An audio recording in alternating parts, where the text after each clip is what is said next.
اي تعدي على الست في ملامسه ومش اغتصاب بشكله الكامل بيتوصف هتك عرض بالقوه. ايه هي جريمة هتك العرض وفقا لتعريف القانون المصري وايه هي عقوبتها؟ اما القضايا الجنائيه فهي قضايا تمس المجتمع. لو في بنت تعرضت للاغتصاب ازاي تبلغ؟ ايه خطوات الابلاغ عن حاجه زي كده؟ القانون ما اشترطش مده ان انا اقدم فيها البلاغ. النيابه والشرطه هي جهات ابلاغ. كل من هتك عرض انسان بالقوه يعاقب بالسجن المشدد.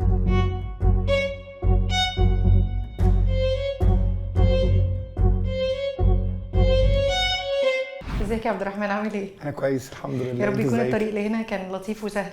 الحمد لله. طب نورنا جدا الصراحه هنا النهارده في كلاكيت نسوي. ده بنوركم جدا، اتشرفت بالتواجد معاكم. مين هو بقى عبد الرحمن؟ يعني عبد الرحمن مواطن بشتغل محامي باستئناف العالي ومجلس الدولة. انخرطت في العمل العام من فترة من 2012، لأن الفترة دي كان فيها شكل من الانفلات الأمني وده كان نتيجته سيئة جدا على الستات في الشوارع. فكان صدر المرسوم رقم 1 يعني من المجلس العسكري بتغليظ عقوبات الاغتصاب وهتك العرض والتعرض للنساء.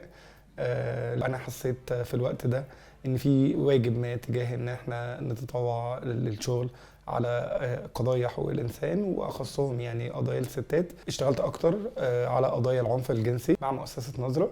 قدرنا نقدم فيها الدعم القانوني للناجيات من جرائم العنف الجنسي، وكمان قدرنا نحاول نشارك في تعديل التشريعات او ورش وندوات، وان احنا نوعي الناس بجرائم التحرش وحقوق الستات، وازاي ان احنا نقدر نعمل بلاغ، ازاي نقدر نبلغ، ازاي ايه هي الجرائم دي اصلا وايه اللي بيحصل في المجتمع يعني. بما انك اشتغلت مع نظرة للدراسات النسوية على القضايا المرتبطة بجرائم العنف الجنسي. جرائم العنف الجنسي في منها الجنح وفي منها الجنايات. ايه تعريفها وفقا للقانون المصري، وايه اللي ما كانش ليه تعريف بداخل القانون المصري؟ تقسيمة الجرائم جنايات او جنح هي بتتصنف على حسب العقوبة، يعني طبعا الفعل المرتكب والعقوبة المعاقب بيها. فكل الجرائم اللي هي عقوبتها 3 سنين من 3 سنين ل5 بتتصنف جنح، 3 وفي احيانا في ظرف مشدد بتبقى 5 فبتتصنف جنح. فوق ده بتتصنف جنايات اللي عقوبتها فوق ال5 لغاية المؤبد والإعدام. هو في ظرف مشدد في الجنح؟ في ظروف مشددة في الجنح في جرائم، يعني مثلا في جريمة زي جريمة التحرش بيتم تغليظ العقوبة لو كان القائم بالتحرش ده حد من متولين الرعاية أو أو الأشخاص ذوي الثقة أو الخادمين بالأجرة في المنزل. وده يعني مبرر لأن الناس دي أنت بتتواجد معاهم في مكان معزول عن المجتمع، والمفروض إن هم يكونوا أكثر أمانا من الناس التانية، سواء بقى مديرك في الشغل، رئيسك في الشغل، حد بيشتغل عندك. مش المفروض ان تبقى في المساحات دي، فبيتم تشديد العقوبة او تغليظها يعني. اما الجنايات ففيها اكتر يعني فعل الجناية او التجني او ان انت في قصد ان انت ترتكب بالفعل ده. فبيبصوا لجرائم زي السرقة البسيطة ان هو قد يكون مثلا حد اول مره يعمل الجريمه دي، او ان الجريمه طبعا هي جريمه ولكن ما تستوجبش ان انا احبسه مؤبد او ان انا اعدمه يعني، فهو جنوح وقد يعود عنه يعني. توصيف التحرش في نص القانون المصري. هي الماده الى حد ما خدت سلسله تعديلات يعني لمواكبه العصور. يعني اول مره كانوا بيتكلموا على الجريمه كان في في الخمسينات يعني، وكان اسمها جريمه التعرض لانثى. وحتى المشرع اللي وضع المادة كان كاتب في المذكرة ان هو يعني دأب بعض فساد الخلق على اتيان امور واعتبروها من المزاح المباح. وفي الوقت ده كان بيعتبرها من المزاح المباح ان حد بيعاكس حد في الطريق الخالي او المطروق، او ابتدى يحدد ده. كانت اسمها جريمة تعرض لأنثى، كل من تعرض لأنثى يعاقب بكذا كذا كذا كذا.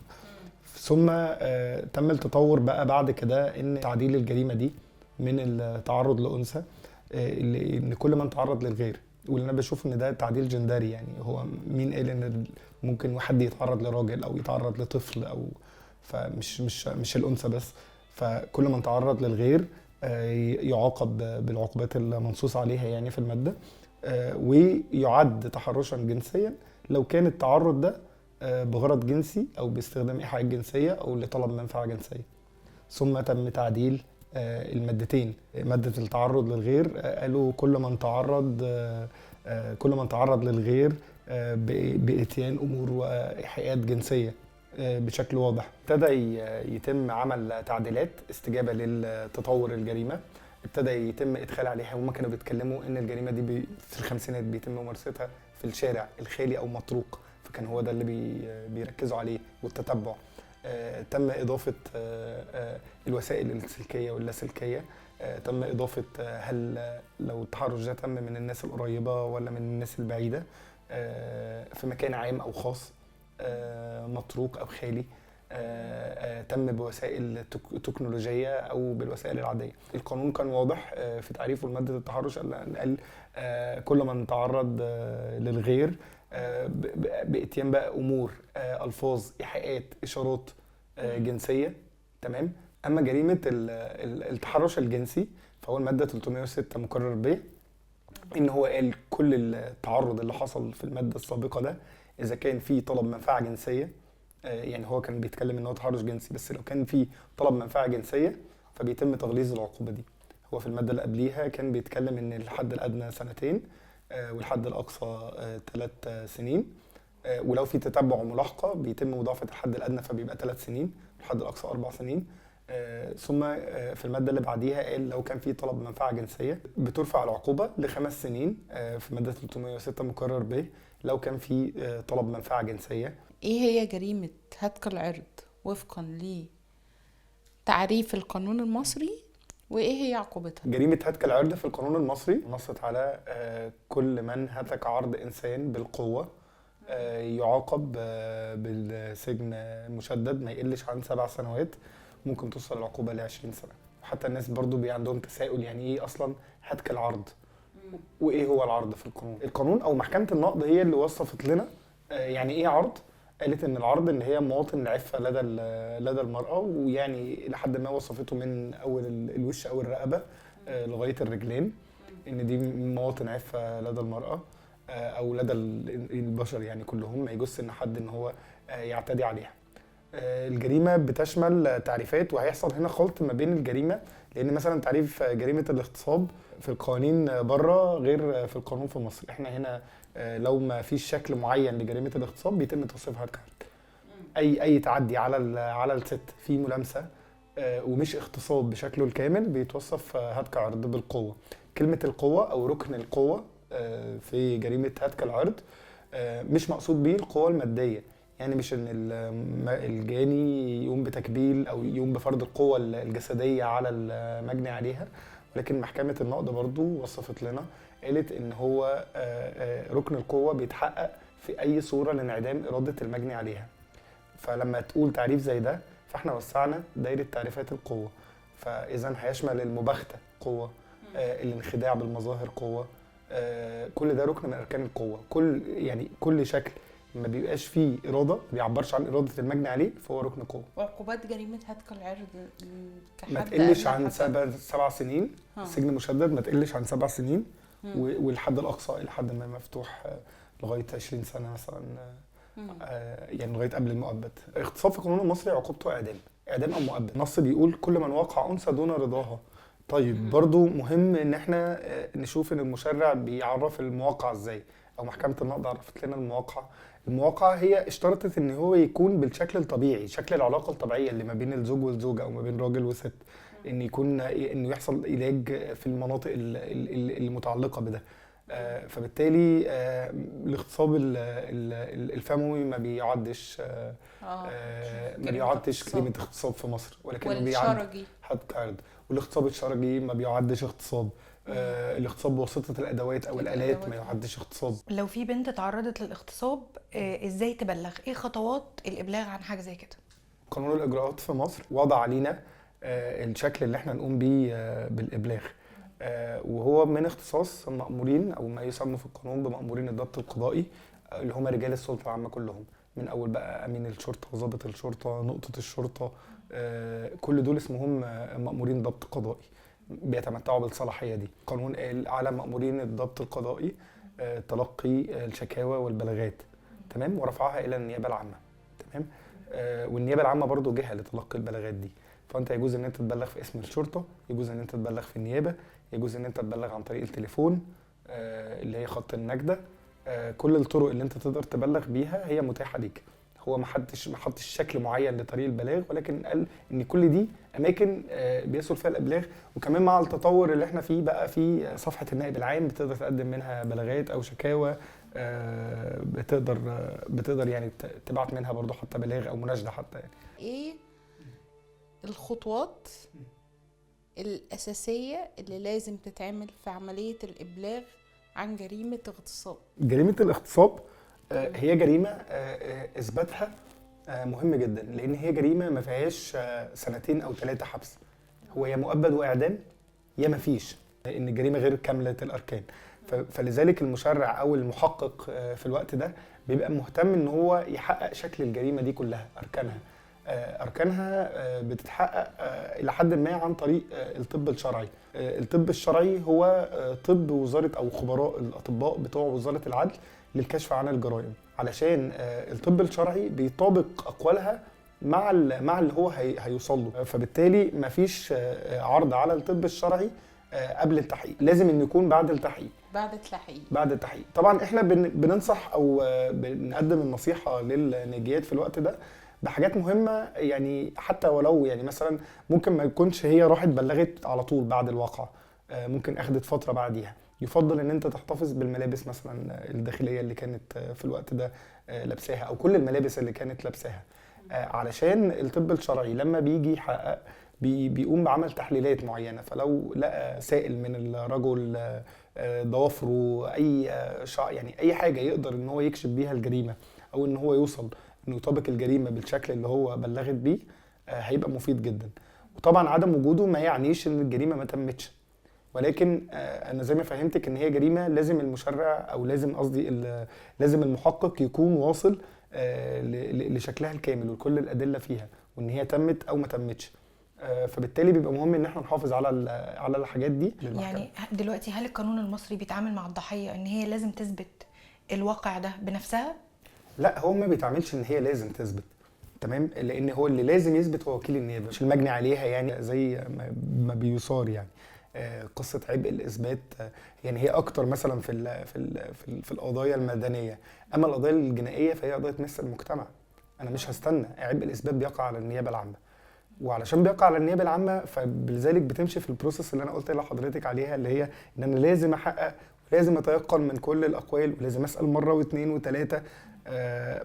بيكون طبعا الشكل ضغط، واحيانا ما بنكونش مؤهلين لتجارب زي كده. احيانا ما بنبقاش عارفين نتعامل ازاي، مش انا بس كمحامي، انا كمحامي واحيانا النيابه، لان هم خاضع بروتوكول هو محطوط ما بين نقطتين، ما بين ان انا متعاطف او متاثر مثلا بالحاله، وحاله ان انا بقوم بشغلي، وشغلي ما فيهوش حالات، هو فيه ادله.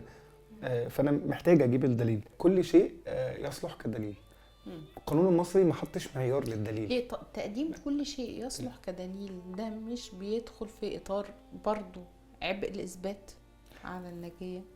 يعني هو ممكن بيدخل في عبء الاثبات على النجيه. القانون مثلا ما قالش ايه هو الدليل، ولكن قال كل شيء يصلح كدليل عدا ان يكون غير مستمد من اجراء، او ان يكون مستمد من اجراء غير مشروع.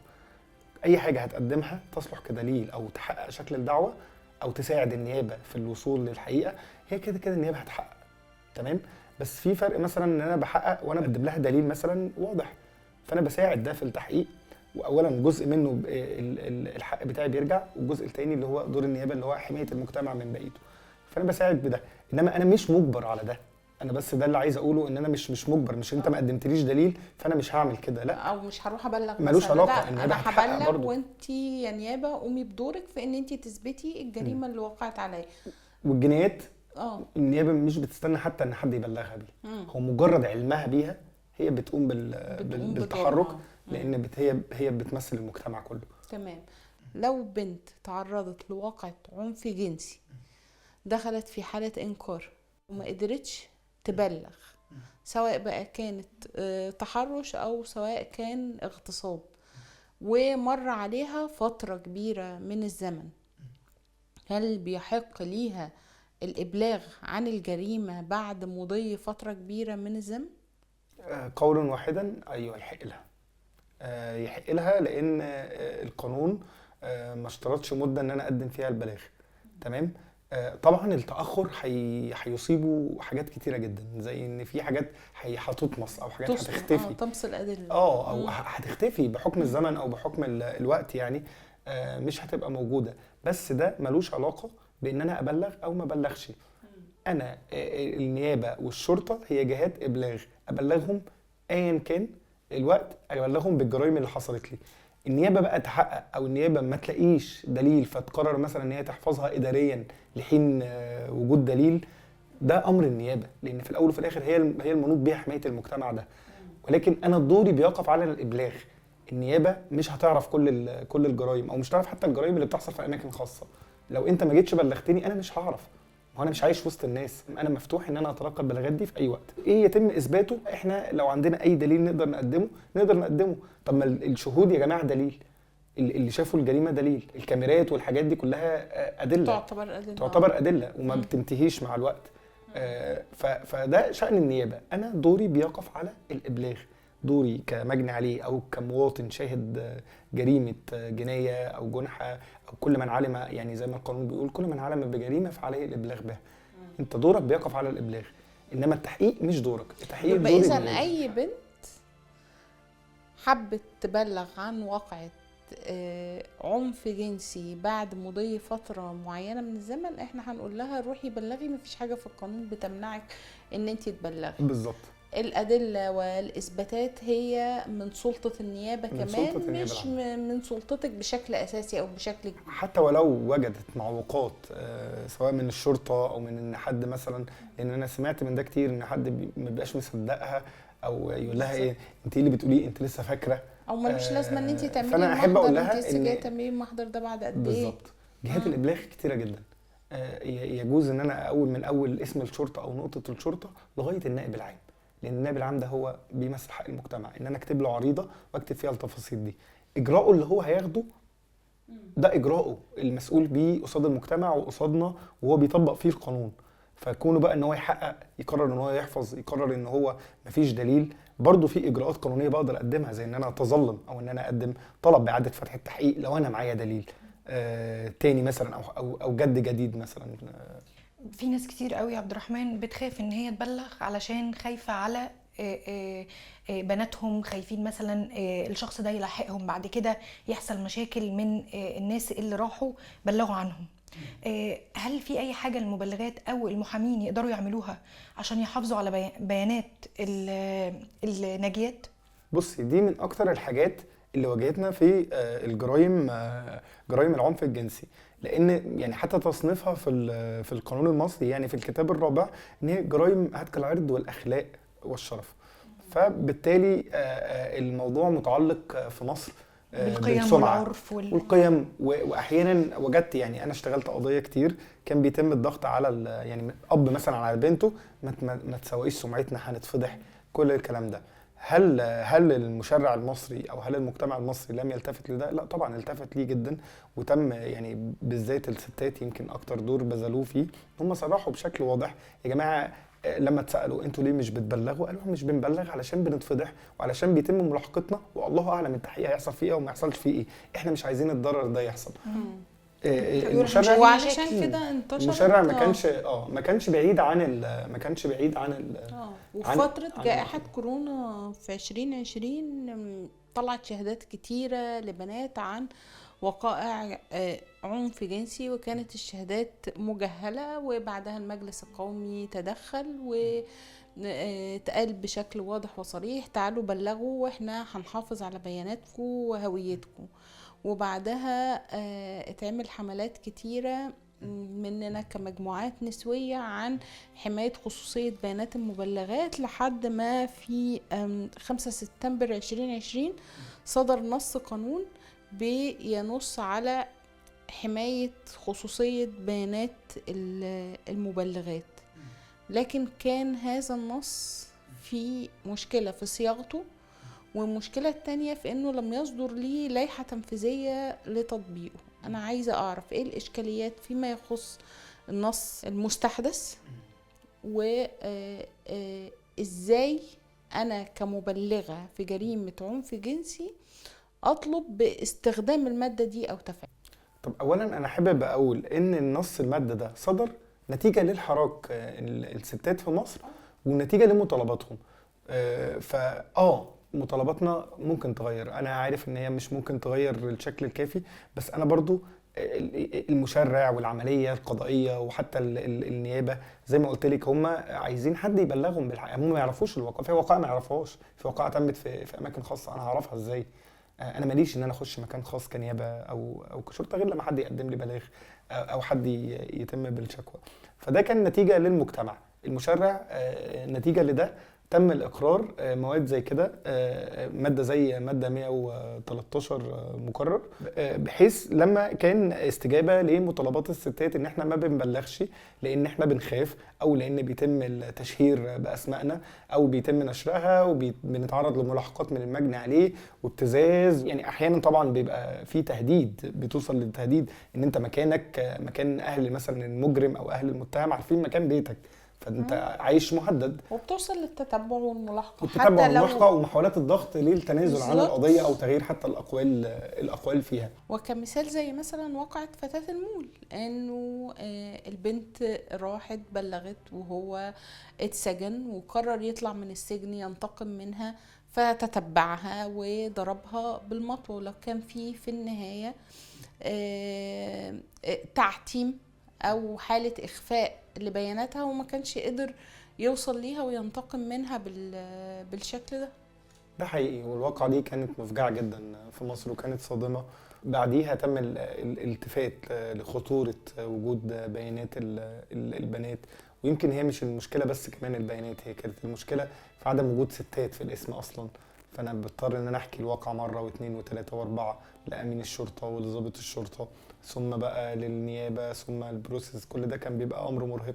وثانيا كل دي حلقات ممكن يوصل منها المتهم للبيانات، غير ان هو اصلا متاح ليه ان هو يوصل للبيانات طبق القانون. يا جماعه البيانات مكتوبه في المحضر، اسمه وتاريخ ميلاد وسن وكل التفاصيل، فكان بيقدر يوصل منها.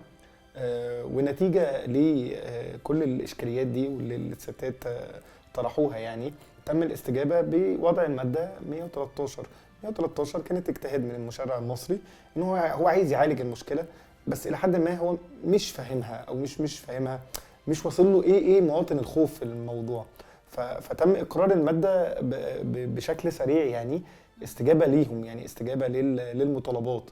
لان طلعت في الحملات وقتها ان احنا مش بنبلغ يا جماعه علشان من الاخر بيحصل ان بياناتنا بتتسرب، اهالي المجني عليه، اهالي المتهم بييجوا يلحقونا، بيتم ابتزازنا، بغض النظر ان احنا اصلا تحت الخطر، ان بياناتي راحت لشخص معتدي او مجرم. فده شيء خطير جدا وبيحطني في وضع الخطر، يعني ما بيخلينيش مطمنه. فتم اقرار الماده دي، ولكن للاسف لما تم اقرار الماده دي يعني كان النص بتاعها ان هو لا يجوز الكشف على بيانات المبلغات او الشاكين في القضايا اللي هي قضايا الاغتصاب وهتك العرض والتحرش. عارف يا عبد الرحمن، في وقائع احنا اشتغلنا عليها هنا لبنات اتعرضوا لجرائم عنف جنسي او تهديد باستخدام مواد خاصة بيهم كانت بينهم وبين اشخاص معينين، واتفاجئنا انه في بعض الاقسام واحنا رايحين بنعمل البلاغات مع البنات ان هم بيقولهم تحبوا البيانات اللي نحطها ايه، تحبي يتحط اسمك شكله عامل ازاي، تحبي نحط عنوانك ولا لا، نحط بيانات البطاقة كاملة ولا لا، طب نحط الاسم ورقم التليفون كفاية. فحسيت انه في حالة من الاجتهاد لتطبيق ده، لكن اللي انا استغربت له انه ده مش معمم في كل الاماكن. يعني مثلا الوقائع دي مثلا في نفترض مثلا في اسم التجمع الخامس، لكن مثلا بنت من عين شمس او بنت من شبرا راحت تبلغ فما بيتمش استخدام معاها الآلية دي. هل ده ناتج من ضغط المحامين للتمسك باستخدام المادة دي، ولا قد يكون صدر لائحة تنفيذية ليها احنا ما نعرفش حاجة؟ وهل قابلتك وقائع بالشكل ده ولا لا؟ لا، انا الصراحه بعد صدور الماده انا كان عندي التساؤل اللي كل الناس تساءلته، ايوه هنعمل ايه؟ هنتصرف ازاي؟ ماشي تمام، بقى في ماده لحمايه بتجرم عدم جواز الكشف، بس حتى النص العقابي فين العقاب بقى على اللي هيكشف؟ ما كناش فاهمين. وبالتالي يعني انا فاكر ان انا حضرت تحقيق بعد صدور الماده، وطلبت من السيد وكيل النيابه بعد انتهاء التحقيق في الطلبات اللي بطلبها ان انا بتمسك باعمال الماده 113 بحمايه بيانات المبلغه. فهو اثبت لي ده في محضر التحقيق. بعد كده سالنا بعض هنعمل ايه، فقال لي قلت له ما اعرفش، قال لي ولا انا اعرف. كل ده اللي انا اقدر اعمله لك كمتذكر إن أنا أثبته. القضيه دي كنا شغالينها سوا بالظبط. فهو ما كانش عارف، مش علشان حاجه، علشان انا حطيت لك النص، فما قلتلكش الطريقه اللي انت تعمل بيها، فكل واحد هيعمل بالطريقه اللي هو عايزها لغايه لما يجي نص ينظم العمليه دي. تمام. ولكن انا حطيت لك زي القاعده العامه ان احنا عايزين ما نكشفش البيانات دي، وده على ما اظن اللي تم مع اقسام الشرطه، ان هو بيبقى جزء من الاجتهاد، يا اما مثلا تعليمات جت من المديريه، يا اما ولكنه مفيش نص واضح في القانون كان بيقول لنا الطريقه هتمشي ازاي. احنا دلوقتي في قانون الاجراءات الجنائيه بيتم تعديله، وهو دلوقتي في البرلمان بيتم مناقشته. اتكلم بقى عن حمايه الشهود والمبلغات بشكل واضح جدا. ايوه بقى. والى حد ما ازاي قانون الاجراءات الجنائيه هيكون نقطه فارقه في حمايه الستات؟ قانون الاجراءات الجنائيه يعني قيد التشريع، لان هو بيتم مناقشته في البرلمان والتصويت عليه، شرع في الكتاب السادس عن حمايه المبلغين والشهود والمجني عليهم والمتهمين. كان ابتدى يعالج كل الاشكاليات اللي احنا قلناها، بيشير الى الاتفاقات الدوليه اللي مصر مصدقه عليها ان احنا ملتزمين بتنفيذها في حمايه الشهود والمبلغين. ده اولا. ابتدى يتكلم عن ان يجوز للشهود او للمبلغين ان هم يتخذوا من اسم الشرطه عنوان ليهم علشان يكسروا قصه عنوانه فين والناس تروح له وتجيله، لا هو عنوانه مركز الشرطه، ومركز الشرطه بقى هو اللي مسؤول عنه ويجيبه او يعني يجيبه للشهاده. ابتدى يقول ان البيانات المجني عليهم او الشهود، او اتكلم حتى بشكل صريح جدا، قال كل كلمه هتعرض صاحبها للخطر، او بمفهوم يعني القانون. احنا حتى الان ما عندناش النص النهائي لانه لسه بيتم التصويت عليه، فاحنا مستنيين النص النهائي، ولكن احنا بنتكلم على المشروع القانوني اللي كان مقدم يعني للبرلمان. فاتكلم عن ان كل حد شهود او مبلغين او شاكين كلمتهم هتعرض حياتهم او امنهم للخطر، لا يجوز ان انت ما تحطش اصلا اسمائهم، او تحط كل البيانات دي ما تحطهاش في ورق التحقيق، وان انت تحطها في ورقه منفصله، ولا يجوز الكشف عنها حتى لمحامي المتهم. يجوز ان انت تواجه الشاهد بالمتهم، ولكن في المحكمه عن طريق غرف خاصه هيدخل وهيخرج من غير ما يعرف اسمه. ولو المحامي او الدفاع شايف ان احنا محتاجين تفاصيل عن ده، هيضطر ان هو يقدم طلب لمحكمه الجنايات منعقده في غرفه مشوره ان هي تبت في ده، ان احنا نكشف لك عن جزء من البيانات عشان تحقق دفاعك، هل ده معني بدفاعك ولا لا، لغايه لما يوصل لمحكمه الموضوع وهي وشأنها بقى في الاخر. ده عظيم جدا. انا شايف ان ده تطور تشريعي عظيم في قصه حمايه الشهود والمبلغين، واتمنى ان هو لو اتمرر يعني وتوافق يتخذ الشق ده بشكله الحالي، يبقى اكيد يعني هو التشريع الجديد بيبقى للتطور، يعني هو ده المراد منه. ففي النقطه بتاعه الشهود انا مش بتكلم طبعا على التشريع القانون كله، لكن انا بتكلم على نقطه الشهود، او حتى يمكن متعلقه ببيانات المبلغين، بما ان احنا بنتكلم على قواضي الستات. فهو ده الى حد ما عالج الحوار، ولكنه التطبيق بيثبت هل ده هيعالج فعلا ولا مش هيعالج فعلا. وانا بشوف ان الحاجات دي التطبيق بنرجع بقى تاني نعدل او نتدارك يعني الثغرات اللي هيتم النفاذ منها يعني. شكرا يا عبد الرحمن. انا اللي متشكر ليكم جدا وانبسطت معاكم جدا. الحلقه كانت جميله واتكلمنا كلام عميق جدا وقوي جدا. متشكر ليكي يا اسماء. شكرا لك يا عبد الرحمن.